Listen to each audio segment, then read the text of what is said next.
listening to the Novel Universe Podcast, a monthly YA podcast hosted by Dawn Abram and Elise Martinez, YA librarians from the Chicagoland area. Each episode features reviews and rants on new and upcoming YA books. We're here to help you navigate your TBR pile. What's good, what's bad, and everything in between. I'm Dawn, the criticizer of books. And I'm Elise, the rejecter of romance. So turn up the volume. Here we go.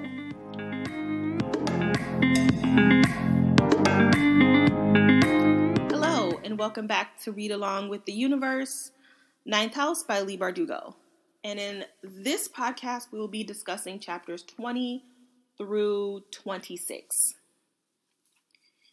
Okay, let's get started. I apologize in advance because I will be taking pauses and stuff because I have to go back to my Kindle to find certain quotes.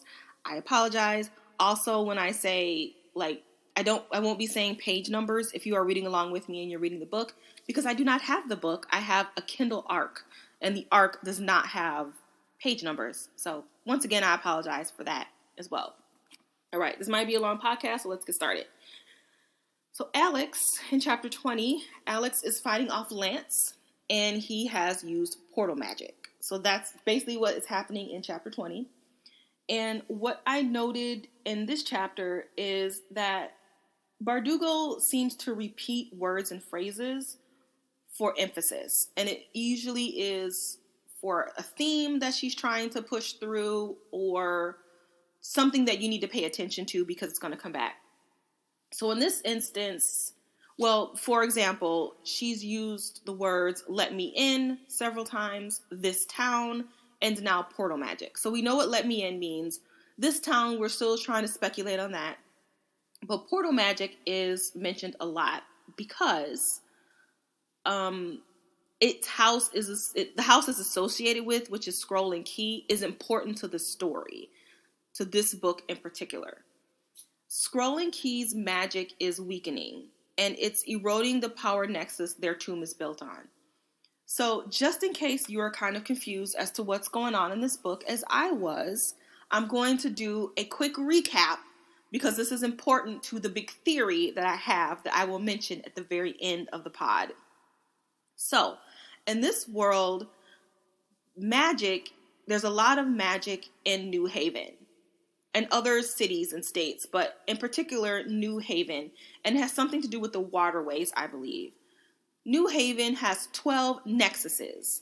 Nexuses are the source of power. Yale has hundreds of secret societies, but only 8 are important because those 8 have tombs that are built on nexuses. And in these tombs is where they do their rituals. And they do them over the nexuses because that is where they're getting their power from. Now, the book's called The Ninth House because Leith is the ninth house. And there are the 8 powerful houses that they watch over to make sure there are no shenanigans. And that's important. Now I know why that's really important.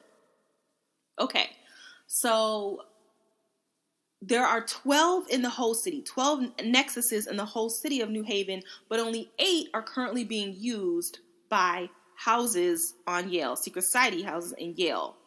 There are 4 left over, and Bardugo says that, through Darlington, she says that those nexuses already have buildings on top of them that can't be used. For example, a train station. You can't just go and do rituals in a train station, people would see it. But that's all she says. She just says train station. She doesn't mention the other 3. So I have a theory on those other 3. Okay. Anyway, Darlington, we know Darlington has been doing a lot of research in New Haven.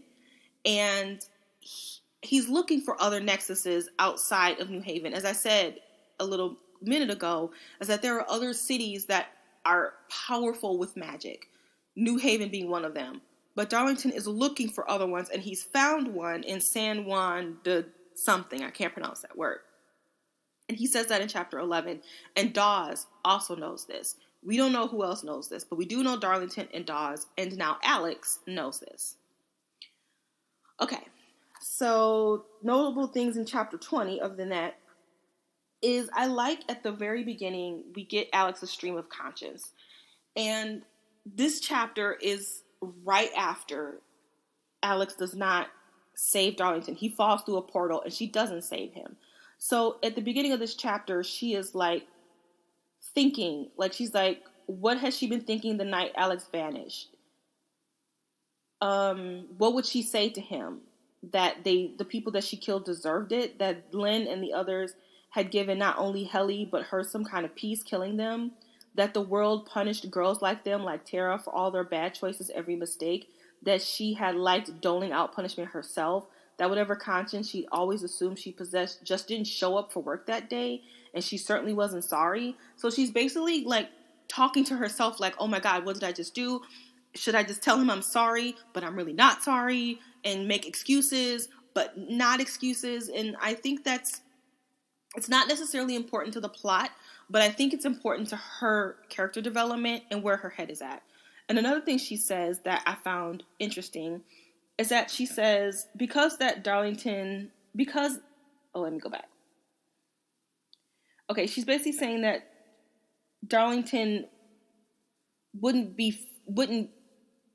care that she's bad. He'd care that she's dangerous because he fears chaos. And that's what I noted, is that he fears chaos. And I'm trying to figure out who Darlington is and his character. And I concluded that Darlington didn't like losing control. But I like her interpretation better, where he fears chaos. Because if you think about his family, his parents are very chaotic, and he doesn't like that. He liked the simplicity of living with his grandfather and just like going to the counter and just eating his dinner and coming home and reading his books. He doesn't have a lot of friends. And the manuscript party was also very chaotic. He didn't like that either. So I just like that little bit about learning a little bit more about Darlington and Alex as we keep reading. We also get this diary entry from Sandow at the very end.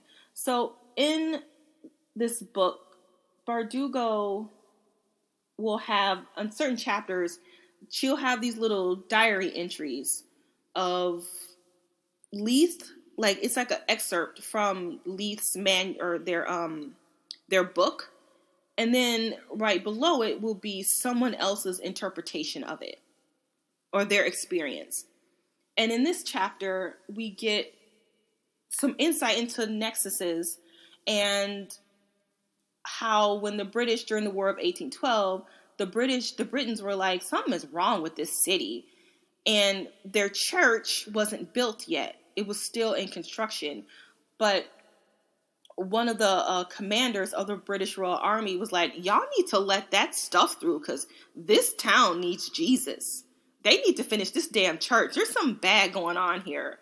And then after that, Sandow, it has an entry in his diary, and he says, why do you think they built so many churches here? Somehow the men and women of this city knew. Their streets were home to other gods. I like that a lot. It's very interesting, and I think it's setting up this whole demon, devil, hell beast thing that's happening here. We've kind of been hearing something about demons, but not so much. But now all of a sudden, everybody's talking about demons and the devil, and I'm like, okay, so this must mean something. So I like that it's a foreshadow, but I also like it because he's saying, and this is Sandow has observed this now, keep that in mind.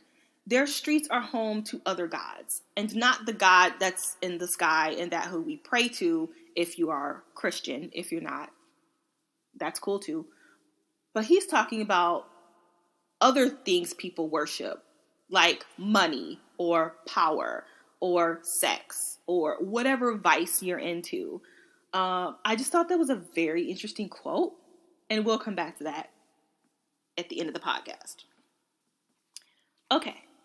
Chapter 21. In chapter 21, Detective Turner finds Alex and that she's being attacked by Lance, and he witnesses the portal magic. Dawes heals her, and then she sees the bridegroom, and he enters her body, and she sees his murder, or what happened to him. So that's what happens in chapter 21. And we basically have confirmed that Lance did not kill Tara. All right, so notable observances in chapter 21. Pardon me while I get my Kindle queued up. Okay, so this part, once again, not important to the plot, but I think it's important to character development. And there's a sentence where it says, and this is after Alex has been beat up and she's bruised and she's got broken ribs. And she takes the belladonna to help her get out of there because she's got to get out of there. And she says the drug was telling her brain that everything was okay, that anything was possible, that if she willed it, she could heal herself right now. But the pain was shrieking panic, banging on her awareness, a fist against glass. She could feel a splinter starting, her sanity like a windshield that wasn't meant to break. So I like that sentence, or those couple sentences, because it's kind of her life where she has been broken and beaten literally and figuratively. But in order for her to survive, she just has to tell her brain, yes, you've been beaten up, physically even. You've been raped. You've been attacked by your boyfriend.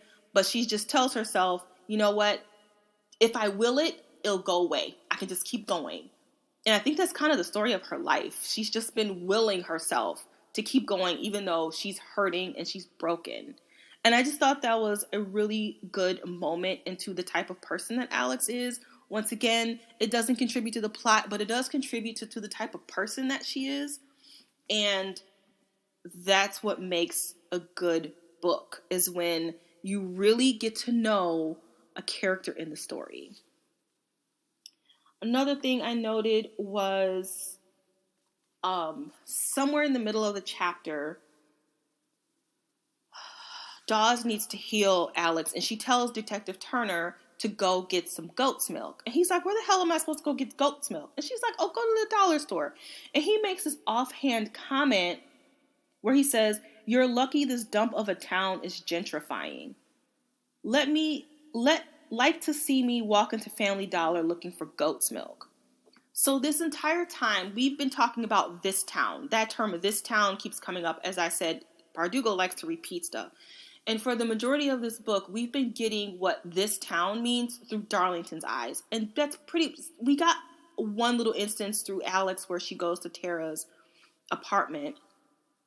But for the most part, we've been seeing this town through Darlington. But now we get to see this town through somebody else, in particular, Detective Turner, who is Black.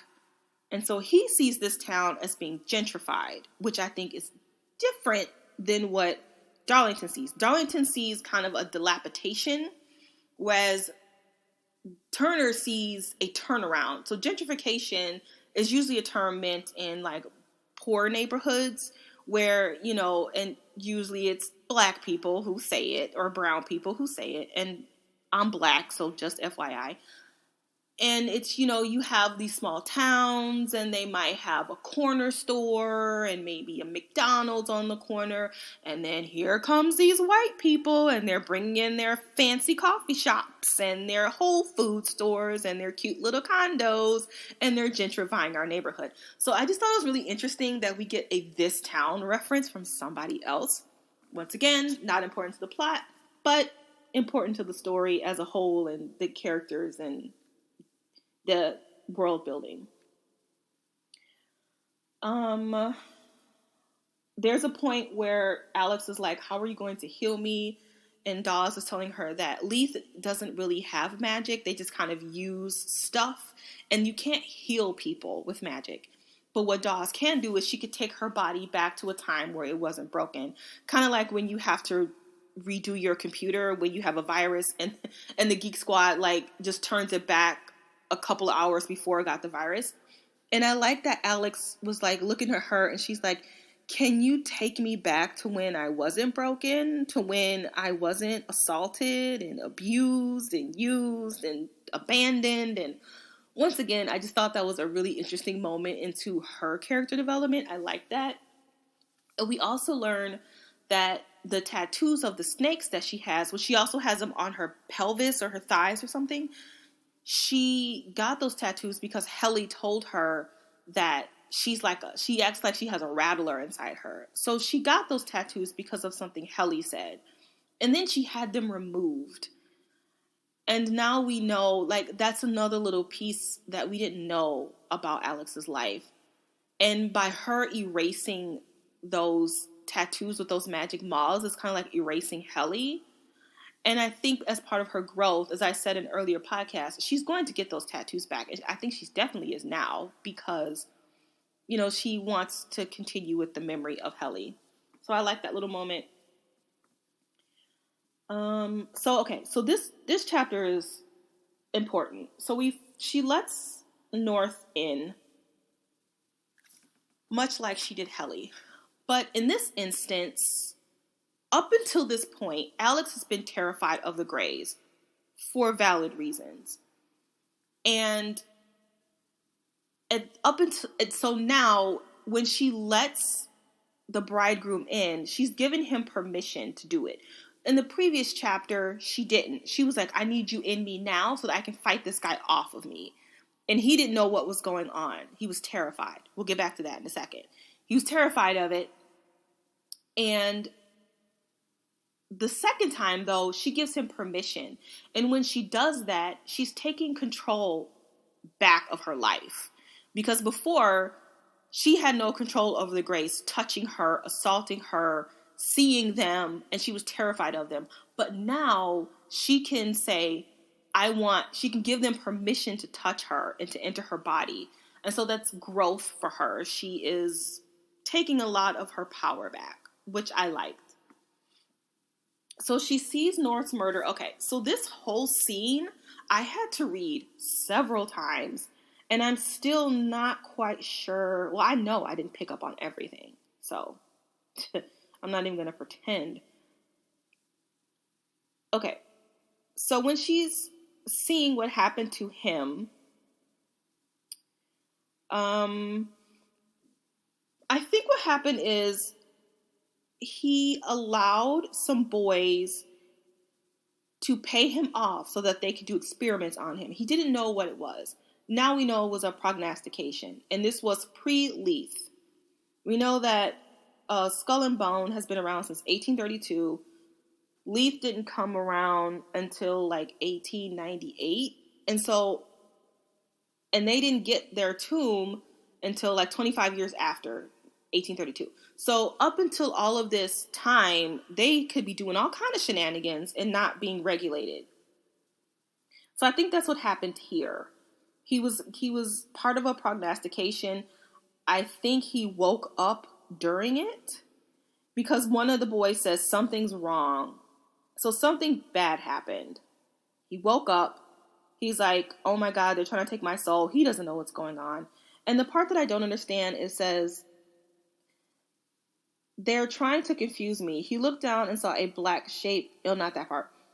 He says, there's a gun in his hand and a woman was screaming. She was pleading, but she wasn't a woman. She was something terrible.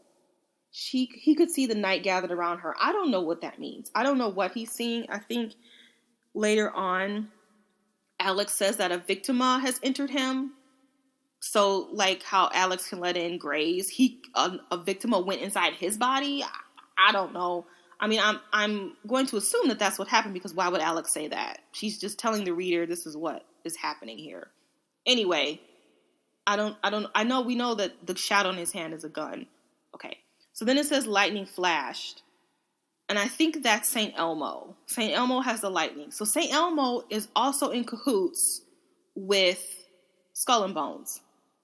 And then he says, there a monster staring back at him from above the mantle, his white face filled with horror and rage.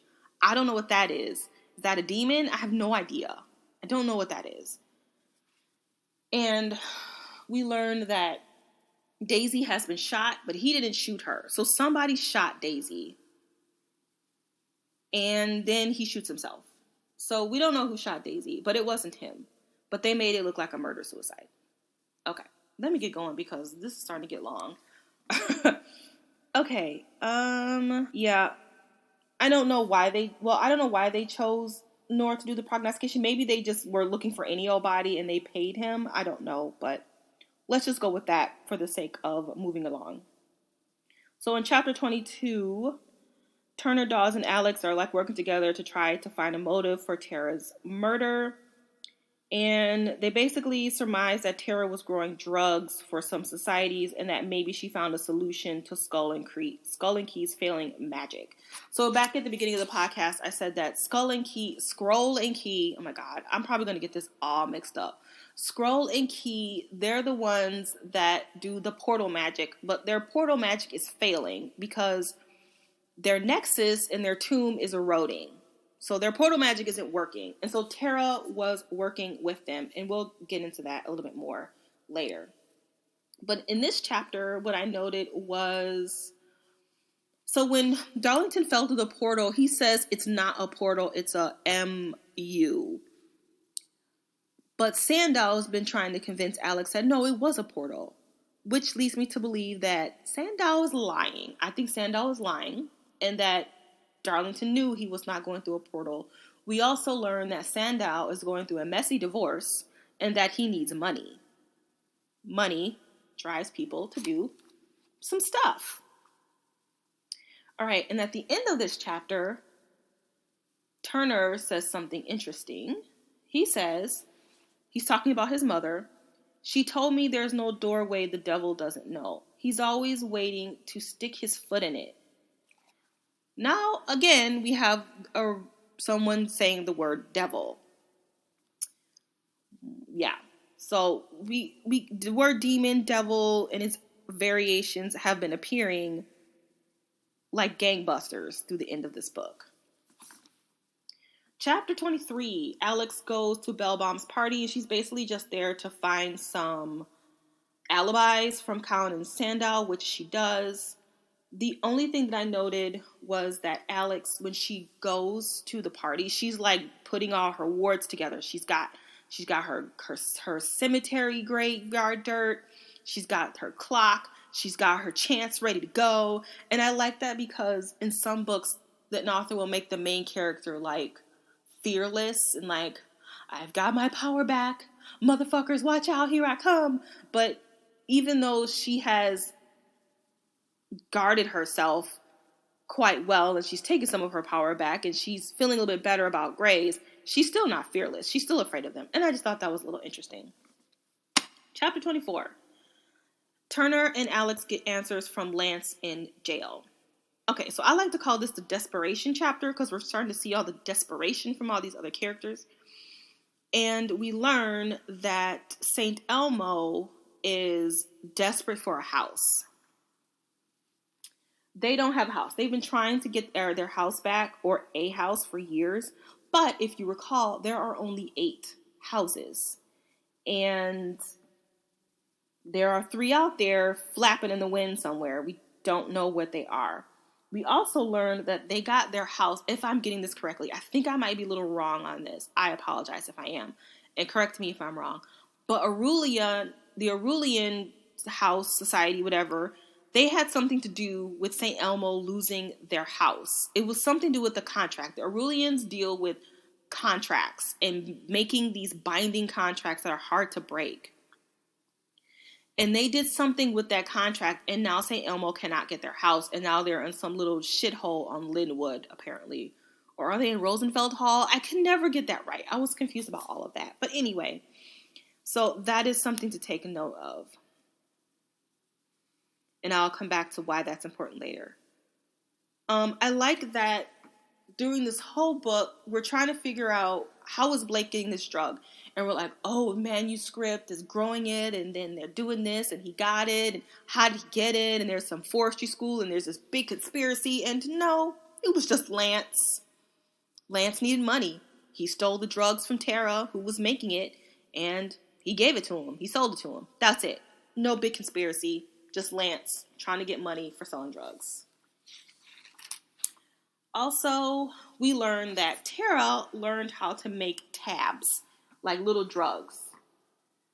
And this is important because, as I said before, Skull and Bones, their portal magic is failing. And so Colin met Tara, who was apparently a fantastic chemist, and she was able to make these little tablets that when you take it, you could portal. You can do portal magic. So that is a good thing for that house because that means that they can use their magic without their nexus, which is failing. But then when Tara dies, there goes their portal magic. So it wouldn't make sense for Colin to kill her because he needs her. That doesn't make any sense. And we know that Colin is also a chemist, but he has not learned how to make the drug. And Lance says that he hated that. And I thought that was interesting because there's some parallels there between Tara and Colin and Alex and Darlington. Darlington is not happy. He's envious of Alex because she can see grays and he can't. And she's this lowly street rat. And how dare she able to do something I can't do? And then we have Colin and Tara once again, she's town. How dare she be smarter than me and create this tablet that I'm a Yale student and I can't make? So I thought that was quite interesting, the parallels between the two of them. What else? Oh, I also don't know why Colin and the Skull and Bones would allow Tara and Lance to see their portal magic. I don't know if they were just using them as test dummies. I don't know why they would do that because they're risking a lot by letting people who are not in their society use their magic. I don't know why they did that, but whatever. We also got some more pretending, which I think is a theme here. We got some pretending by Colin. So when Colin's with Alex, he's very chipper and positive, and he's a good boy and a good student. But deep down, he's not. He is scheming and conniving. He's desperate. His house's magic is failing. He's desperate to get it back. And he turns a blind eye to Blake and that Merity crap. And he's just not the good guy that he's pretending to be. So she drops in another pretending theme. Chapter 25. So this is the ritual. Is this a ritual chapter? Yes. Okay. So this is where they perform the ritual. And back in chapter 22, there's a quote that says, "The new moon represents the moment before something hidden is revealed." So they're waiting for the new moon to bring Darlington back. And they're doing it at his house. And while they're at his house, Alex finds notes from what Darlington has been working on. And we know that Darlington has been looking into the bridegroom's case. And in his notes, it says the word first.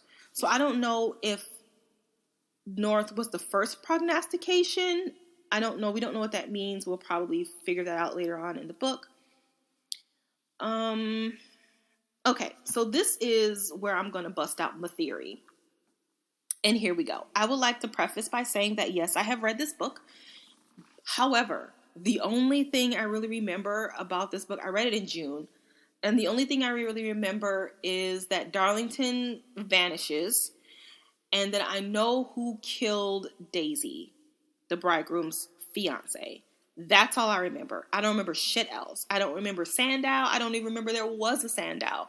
I don't remember anything about anybody's house or any nexus or none of that bullshit. I remember nothing. So all of these theories that I'm about to bust out on y'all is all speculation. They're not spoilers. I don't know if any of this is true. It's just a theory. So here we go. At the resurrection new moon party is Josh Zelinsky, who is the Arulian president, and Amelia, can't remember her last name, she was Arulian emperor. And both of these characters were in that ritual, the Arulian ritual, where they were trying to bring back where the author was trying to get a best-selling book. And the Arulians were there to make a contract, because that's all they do, is make binding contracts. They do nothing else. Okay. And we also know about Arulian is that they sell themselves to the highest bidder. So they have no moral compass. They're just like, whatever, guys. We're here to do whatever you want us to do. We have no convictions. So here's my theory. Sandow is in on it. He is all up in it. And here's why I think that. Remember I told you there are 12 nexuses, but only 8 are being used, and only one other one has been mentioned in the book. It's been used for the train station, which leaves 3. I think the Black Elm, which is Darlington's house, is on top of a nexus. And I think that Darlington's parents knew that, because back in the chapter where they appear, his mom tells him, this house is worthless, but the land is valuable. We'll split the profit. The university wants the house. So I think the university, just like St. Elmo's house, they came to them and was like, we're going to pay you hell of a lot of money. We want this house. And the grandfather was like, no, because I think the grandfather knew that the house is powerful. Sandow needs money.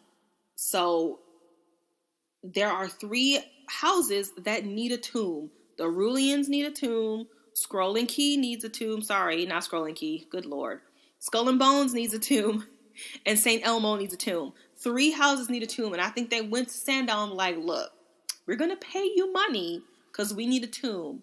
And the Aurelians may have won out. They may have paid him more than the other houses. Once again, this is just a theory, and I'm going on clues from within the book. I am probably wrong. I usually am, but it's still fun to make theories. And I like that Bardugo has allowed us to do that. Okay. So that's why the Aurelians are there, because they deal in contracts. And Darlington has the deed to the house. So they have to find something to bring Darlington back, but they need to have something that connects him to the house that's important to him.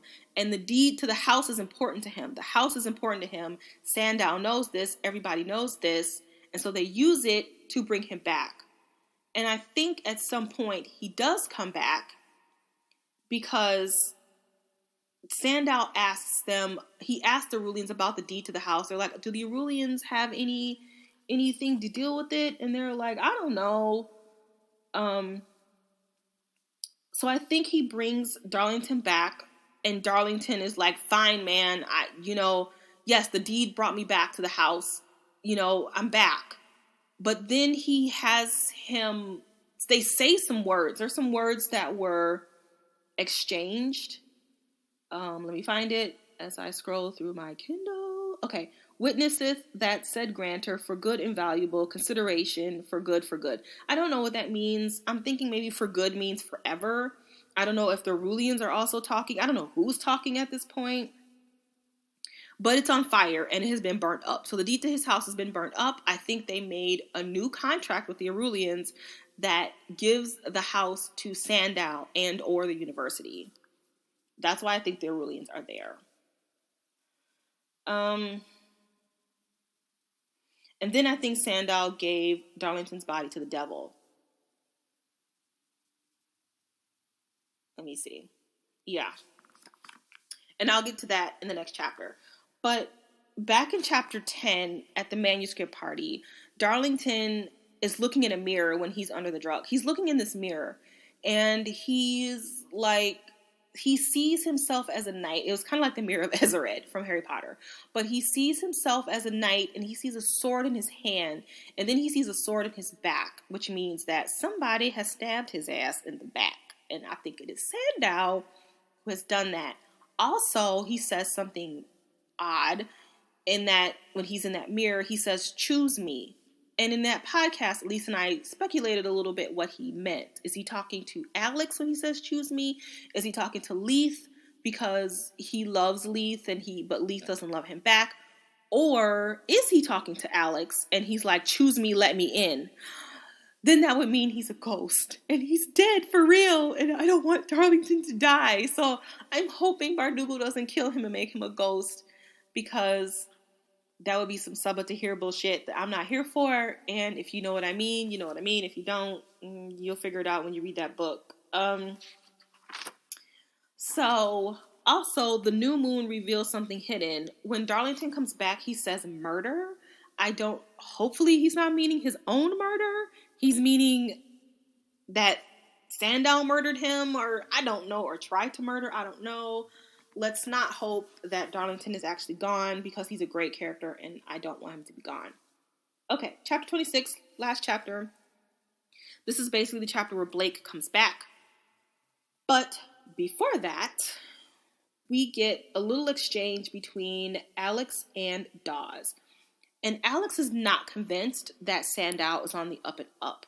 And she asks Dawes, what did he say in Latin? And Dawes says, hear the silence of an empty home, no one will be made welcome. That was her interpretation. However, I did my own Google interpretation, and what I got was, no one is listening to silence and control the masses, welcome. I did a reverse Google Translate, so I went from English to Latin, and what I noticed was that in the translation, the word domus is missing. In the Latin version that Sandow was speaking, the word domus is in one of the words he says. And domus seems to change Dawes' translation here. So, once again, it says, no one is listening to silence and control the masses, welcome. Silence is another word that Bardugo mentions a lot. As I said at the beginning of the pod, she repeats words, and the word silence comes up several times, and it really does come up in several key moments at this last 10 chapters or so. And in chapter 18, which is the chapter that Darlington falls, and he falls into a mouth, by the way. He was saying this is not a portal, it's a m. He's saying mouth. Right before that happens, Darlington says, because in the silence left in the wake of the weather hum, he could hear something breathing. So it's probably the devil or whatever demon or hell beast, not sure which one. And in chapter 25, right before the resurrection ritual of Darlington, Alex says, the silence was soft against her ears. So Bardugo has used the word silence twice in the same chapter. And then right before Darlington disappears, she used the word silence again, which I don't think that's a coincidence. I think that's important. I think it's just important to no one is listening to silence. So Darlington was listening to the silence and Alex is listening to the silence, but other people must not be. And I think when he says,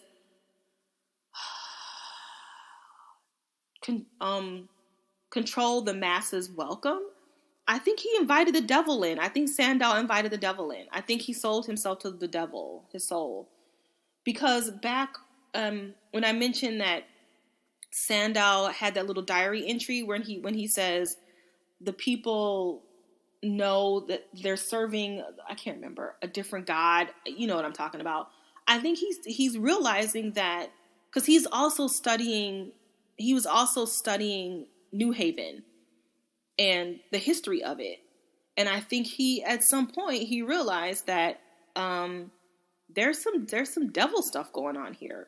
And now he is, maybe at one point he was trying to save the city, and now because he's desperate for money, he's just like, fuck it, I need money. Here come on in, devil. Welcome. Okay, so let's get to chapter 26, the other biggest part that happens in here. Oh, one other thing that I noted, and I'm kind of bummed about this because back in the previous chapter, in chapter 25, I recalled that a little exchange between Darlington and Alex, where Alex asks him something like, are demons in the veil? And Darlington says, no, they're somewhere behind the veil. And we can't summon them. It's above our pay grade. I caught that before chapter 26, but then freaking Dawes and Alex confirmed it. And I was like, fuck. I was really upset because I caught something. But yeah, so that's important because Dawes says that the hell beast can only eat humans, but not demons. So does that mean that Darlington is a demon? I have no idea what that means, but nonetheless, she says it. Okay, back to Blake. So Blake comes in for revenge to kill Alex. And once again, we're thinking, who killed Tara? Is this a huge conspiracy? This whole time, Alex has been trying to come up with the reasons. And she's like, the manuscript is in on it, and Scrolling Key is in on it, and Skull and Bones is in on it. And no, it was Blake, that asshole who attacked her, and she turned him down, so he killed her. Simple as that. Sad and simple. And not this big conspiracies that we were thinking about. Another thing of note is that Sandow came back. What the hell was he doing there? Oh, never mind. Dawes was going to feed him dinner. I just realized that. Never mind.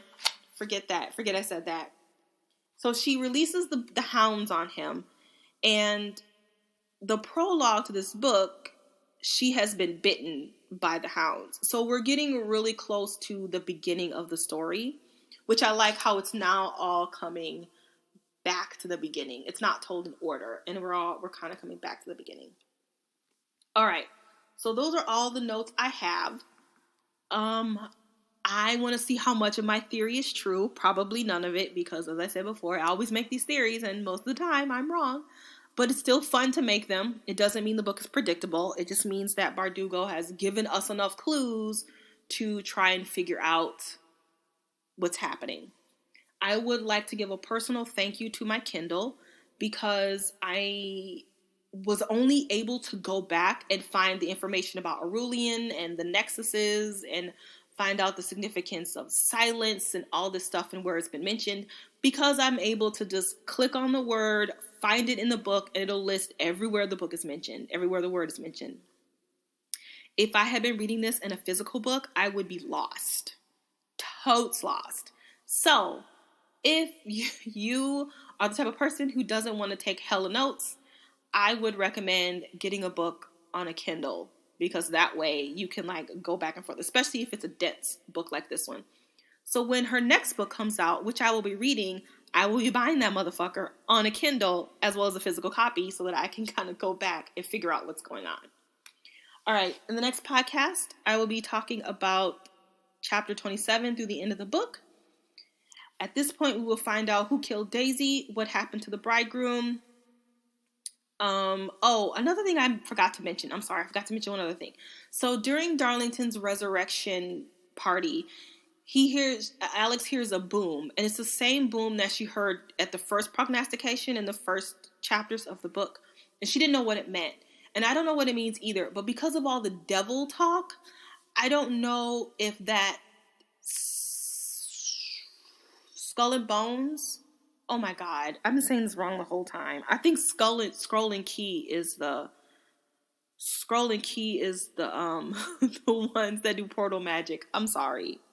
I said I was going to get it wrong. That's my bad. Skull and Bones does the prognostication because they're the bonesmen.